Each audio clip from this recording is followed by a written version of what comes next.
Welcome back to The Explainer. Today we're diving straight into an archaeological mystery that starts with a sudden storm and ends with a complete shift in our understanding of human migration. We're looking at a single artifact that bridges thousands of kilometers of ocean and centuries of history, completely reframing how we view the greatest maritime expansion in human history. Picture a stormy January day in 2012 on New Zealand's Tasman Sea coast. The shoreline there is super exposed and remote, and the dunes constantly shift with every massive storm that rolls in. On this particular day, a family was exploring the small coves when a 12-year-old boy named Flynn Nichols ran ahead and found something half buried behind a pile of driftwood. But as we're going to see, this was definitely not just driftwood. It turns out this wasn't just some piece of storm debris. This massive timber slab was actually an incredibly rare section of an ancient canoe hull. The family knew right away they had stumbled onto something significant. In fact, before the week was even out, the Ministry for Culture and Heritage had stepped in to take custody of it under the Protected Objects Act.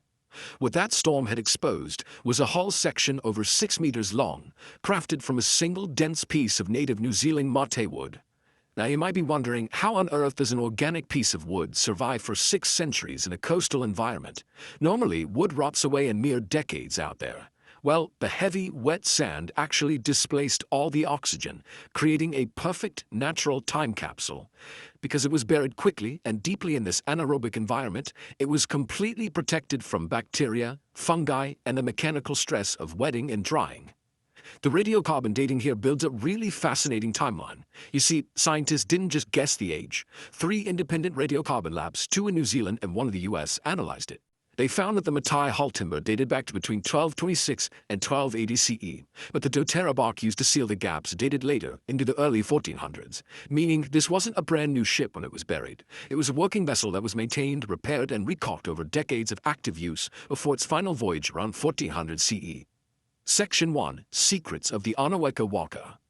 When experts like Dilys Johns from the University of Auckland got their hands on this, they discovered absolute technical genius. The builders carved complex internal bracing, 4 transverse ribs, and a long stringer directly into the interior of the hull. This wasn't just decorative. This was highly sophisticated engineering, designed to allow a massive hull to flex without breaking when crashing through heavy, open ocean swells. And comparing these designs is what truly blew researchers' minds.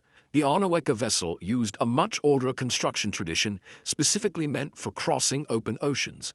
When European observers like Captain Cook arrived in the late 18th century, they documented large, elaborate Maori war canoes, but those entirely lacked these internal ribs and stringers. Because the Europeans arrived centuries later, they completely missed this earlier open ocean technology, which led to a massive misreading of early New Zealand maritime history. By analyzing exactly where this section joined up with others, a 2014 paper in the Proceedings of the National Academy of Sciences reconstructed the ship. And get this, it wasn't a single canoe. It was a massive, double-hulled voyaging canoe, really similar to the Tiparua seen in Tahiti. It would have featured 2 hulls connected by a platform with a shelter, powered by an inverted triangular sail, and it was perfectly capable of carrying people, food, and animals across the vast Pacific. Fully assembled, this vessel stretched a massive 20 meters. That's about 65 feet long. This was an absolute giant of the ancient seas, requiring an immense accumulation of knowledge regarding timber selection, joinery, and sail design, all maintained across generations. Section 2. Rewriting Pacific Maritime History. So why is this single piece of wood so revolutionary? Well, it practically settled a decades-long debate. For a long time, early Pacific exploration was sometimes dismissed as just accidental drift. But Professor Jeffrey Irwin's theory completely reframes this into a purposeful, refined, and highly strategic enterprise. By deliberately sailing upwind, navigators knew they could always ride the wind safely back home if they didn't find land. These vessels were meticulously optimized for this exact strategy. For years, there was this plausible argument that once the ancestors of the Maori reached New Zealand, which is a massive, resource-rich landmass, they stopped building deep-ocean vessels because, well, they didn't need to. But because the Anaweka ship was actively sailing a full century after the first ancestors arrived at Wairau Bar, it provides hard, physical proof that long-distance maritime traditions were kept alive and well. The community was still building the exact kind of vessel you take into open water. The sheer brilliance of these builders really shows in how they adapted their ancestral engineering to a brand new environment. The breadfruit timber used in tropical Polynesia simply doesn't grow in New Zealand. So what do? They adapted. They substituted the unavailable tropical wood with dense local matai for the hull and used pounded folded totara bark for the caulking. They maintained the exact structural logic of their ancestors, but executed it perfectly with local species. Just think about the sheer magnitude of this for a second. The Anaweka section and the much older Huahaine swamp canoe from the Society Islands are literally the only two surviving physical artifacts from this entire era of ocean-going Polynesian vessels in the whole world. These two incredibly rare discoveries span thousands of kilometers of ocean, perfectly linking the beginning and the end of the greatest maritime migration route in human history. Section 3. Preserving a historic masterpiece. So, how exactly do you protect a 600-year-old waterlogged treasure once a random storm breaks its protective seal? Because the second it's exposed, the clock starts ticking. Exposing ancient waterlogged wood to dry air causes immediate, irreversible cellular collapse. So the wood was kept continuously wet and then, remarkably, completely submerged in a massive tank at a Frontera Dairy Company facility in Takaka. It's soaked for years in polyethylene glycol just to replace the water inside the wood cells. Meaning, as we speak right now, the incredibly slow 5-year drying process that started in April 2023 is actually still ongoing.